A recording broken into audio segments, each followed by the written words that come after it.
Hi, my name is Manuel Oliva, and I'm the CEO of Aces and Kings. Hello, my name is Yesenia Martinez, and I am the Director of Operations. Hi, my name is Jorge Morales, and I'm the Director of Sales. Hi, my name is Bill Melendez. I'm the Director of Finance. Hi, my name is Alberto Gastelum, and I'm the Director of Marketing. My name is Godinez, and I'm the Controller of Aces and Kings Inc. Ace and Kings Inc. was established 6 years ago as a company with great values that is aimed to produce the highest quality products available to consumers in the market. We are a company that is developing unique strategies in order to properly differentiate ourselves from other leading companies in the industry. Our goals are to produce high quality and efficient products that will satisfy all of our consumers' needs. The mission of Aces and Kings Inc. is to represent the most ostentatious and luxurious product.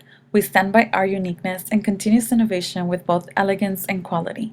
Our company represents a promise to continuously strive with expertise, passion, and pride. Throughout this presentation, we will discuss our performance target, analysis of functional strategy, operations and product management, financial management, SWOT analysis, Year 7 projections, as well as lessons learned.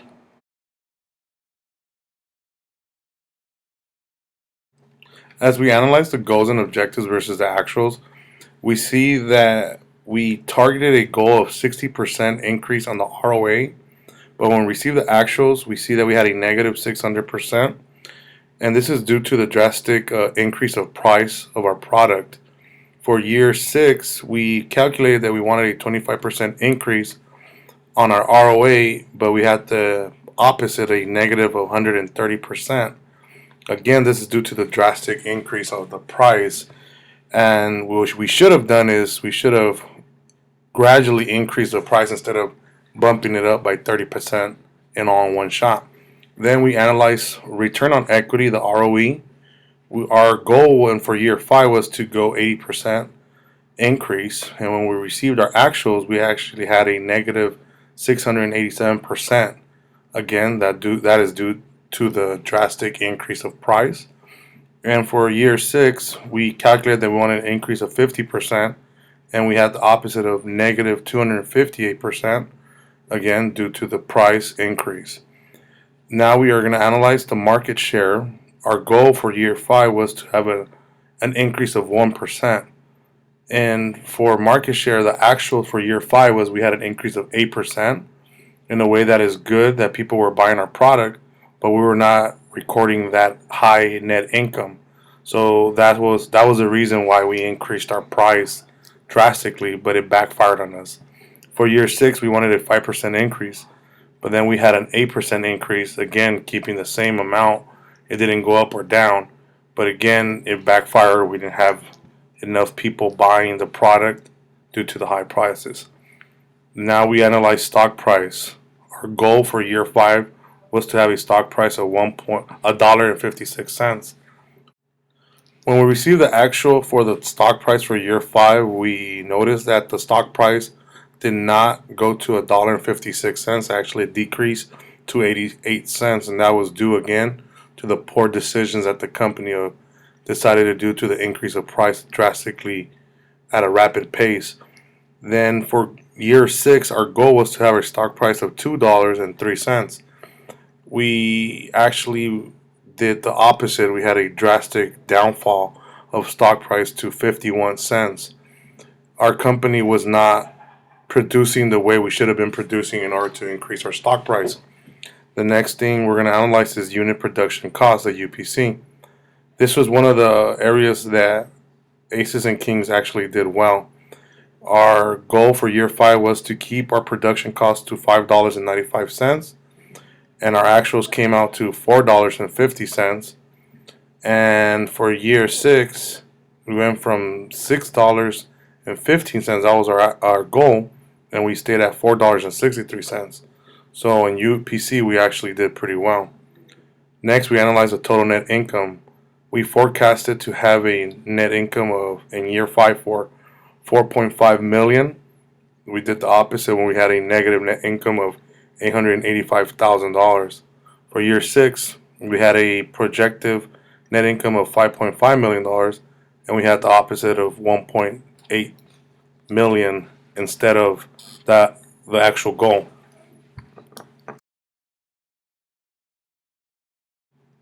Now we're going to go ahead and analyze the year 5 competitors comparison. We analyzed all 5 companies and then we decided to put an industry average. When analyzing ROA, the lowest company was Aces and Kings with negative 11 cents, and the highest one was Company 3 with 0.23. For ROE, we analyzed that Aces and Kings also had the lowest ROE of negative 10.33, and Company 3 had the highest one with 35.56. Again, this was the reason for having good management and good decisions. That's why Company 3 was able to increase their ROE drastically. And for Aces and Kings, they made wrong decisions due to price and type of product producing. Then we analyzed the market share. The lowest market share was obtained by Aces and Kings, and the highest market share was obtained by Company 3 with a 26.97%. The stock price for Company 1 was 1.29, for Company 2 0.88, for Company 3 2.18, for Company 4 0.59, and Company 5 1.17. The highest one was for Company 3, had the healthiest financial statements. For units of production, Company 3 had the lowest one with a 4.32, and Company 2 had the highest one with 5.37. For net income, Company 1 had the highest one for 3.3 million, and Company 3 had the second highest with 3.1 million. The lowest net income was Company 2, Aces and Kings, with a negative 885,000. Now we're going to analyze year 6, the competitors comparison. We start with ROA. The company with the highest ROA for this year was Company 3 with 0.22. The lowest one was Company 2, Aces and Kings, with a negative 11. The industry average was 0.10. Then we analyzed ROE. The company with the highest ROE in year 6 was Company 3, 73.69. And with the lowest ROE was Company 2, Aces and Kings, with a negative 36.99, with an industry average of 4.45. We analyzed market share. With the highest market share was Company 1, 26.58%, and the lowest from Company 2, Aces and Kings, with an 8% market share.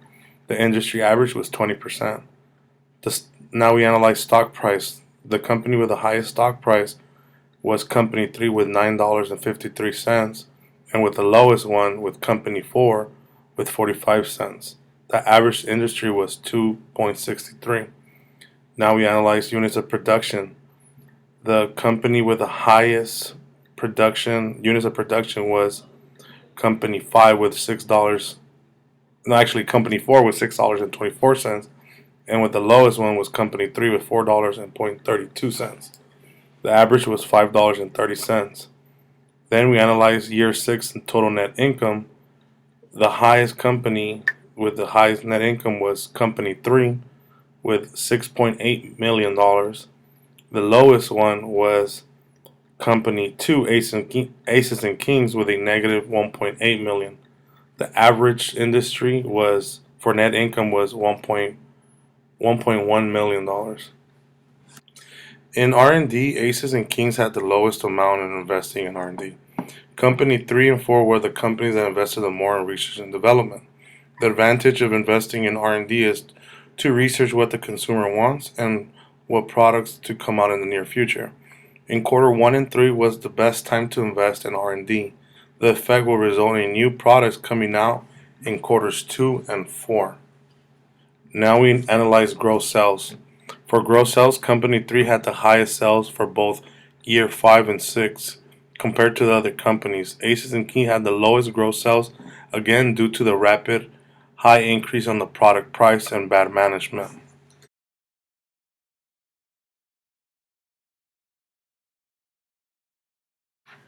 So for year 5, we have a table that shows the number of salespeople we had in our different regions. For America 1, 2, and 3, we decided to keep the same amount of salesperson, and that's because we estimated the sales to be constant throughout those areas. The same thing with Sereno. We kept the same amount of salespeople for our company, and moving to year 6, you can see that we also remained with the same sales team. We decided not to hire any new people or let any people go. We had a pretty constant sales throughout year 5, and we continued to have it through year 6. And we plan for future years not to hire any more salespeople. For year 5, our product price strategy remained the same. We were constantly going to increase our price of our product until we reached our desired profit margin. For year 6, we maintain our strategy of increasing our prices throughout each quarter. And as you can see on our report, our plan and our actual price pretty much matched because we stuck to our strategy that we once had talked about with our board. And we will continue as the years goes on to increase our price steadily. Our projections for R&D spending for the 5th year were not accurate to the actual expenditures. We believe we were close to reaching the planned expenses, and we were able to successfully plan it.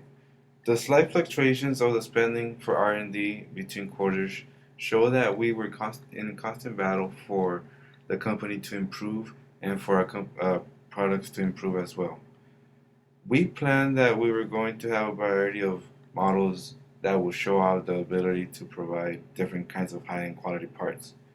Our planned productions of new models were fairly accurate with our planned output, while also maintaining a low variable expense throughout the quarters.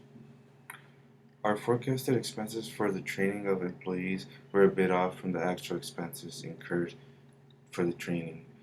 We were a bit optimistic on the cost of training of our staff to provide superb customer service and representation of our quality product. We failed both years to provide the last training by our 3rd quarters of each of both years. So we had unplanned expenditures for the last quarters for years 5 and year 6 of $125,000. Overall, our total trainings were higher than planned because we did not forecast correctly the training time for our employees. Top management forecasted a constant demand for our high-end products. As a result, planned outputs were not enough for the high demand that occurred throughout both periods. For the 6th year, we anticipated lower demand due to economical constraints that we believed the company was going to reduce its sales. But instead, there was a demand. Therefore, we had higher expenses than anticipated for year 6. We believed that we were going to have a steady production of our products to meet consumer demand. Our numbers forecasted were roughly close, and we were able to meet some of our production goals. Based on our analysis, we planned to maintain the 8 lines throughout the quarters of year 5 and 6, but we ended up having to close 2 lines in quarter 2 of year 5 in order to follow the demand for our product, which we do not have planned. According to our company's planned units to be shipped to our sales office, we were very close to the actual units shipped, and therefore we believe our forecasted numbers were really close. We surpassed what we were actually going to spend throughout the quarters of both years. The variance we used to determine the optimal amount of units to be produced for both categories really helped us strategize our production to meet customer satisfaction. The transportation expenses forecasted numbers were off. We believe these expenses were higher because of unexpended numbers of invoices created.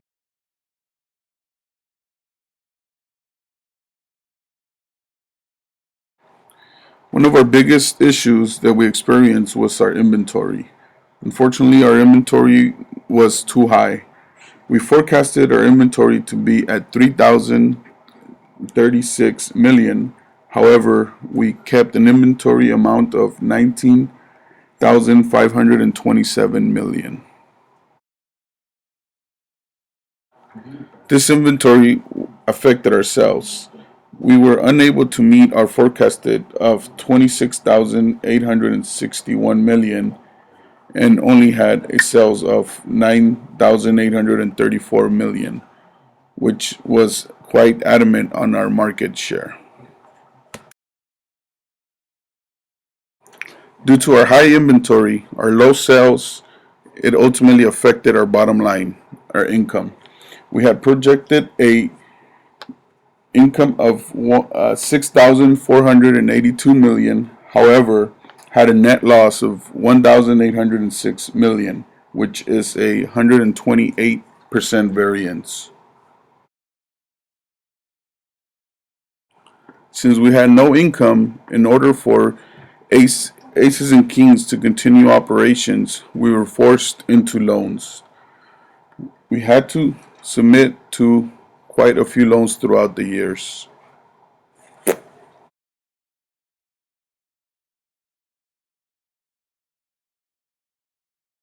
So now I'll be talking about the strengths of Aces and Kings. So during the course of our business, we had a differentiated strategy and unit production cost as our greatest strength. Our differentiated strategy enabled us to have a set of quality product and differ us from our competitors. Our competitors chose a strategy which made them seem like a Walmart strategy, and ours was more of a Rolex type of strategy. And the next strategy was unit production cost. Our unit production cost was very steadily increasing, and we ended up being third place in this weighing factor.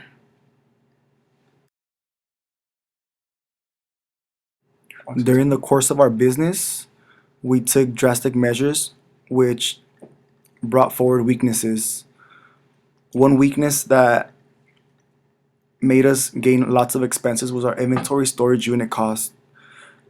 In our America 2 plant, which was our home plant, we gathered up a lot of inventory, which became obsolete after a year in which we brought out a new model.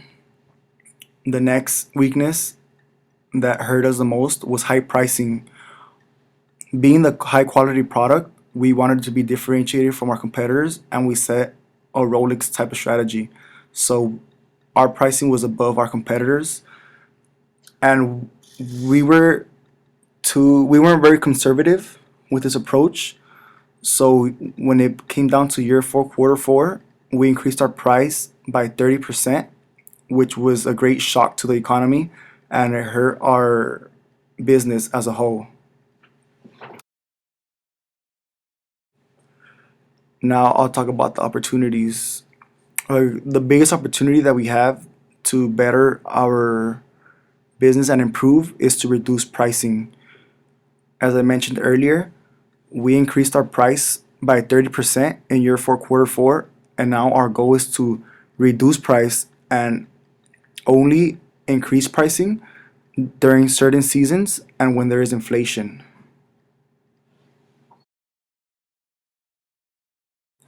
So the last element in the SWOT analysis is threats.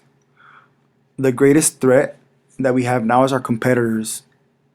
Again, as I mentioned earlier, our competitors took the Walmart approach by delivering economic products at low quality, and that sets the consumer demand. So we have to come to a smarter approach and see to it if we still want to continue the Rolex approach or take a step down. Another threat that we face is future emergency loans. During the course of our business, we received 2 emergency loans because of our inability to pay back our liabilities. And that's a future threat if we continue to have shortage of cash on hand and not able to pay.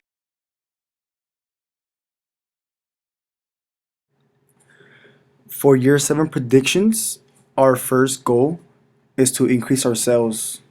We will do this by lowering our price and putting more emphasis on research and development and advertising. We feel that developing more effective products and advertising those products will increase the consumer demand and allow for better buying power. Our next goal for year 7 projections is to liquidate our obsolete inventory. In America 2, our home plant, we ended up year 6 with about 1 million of inventory units, and that increased our storage cost and inventory cost. So that is a goal we need to target.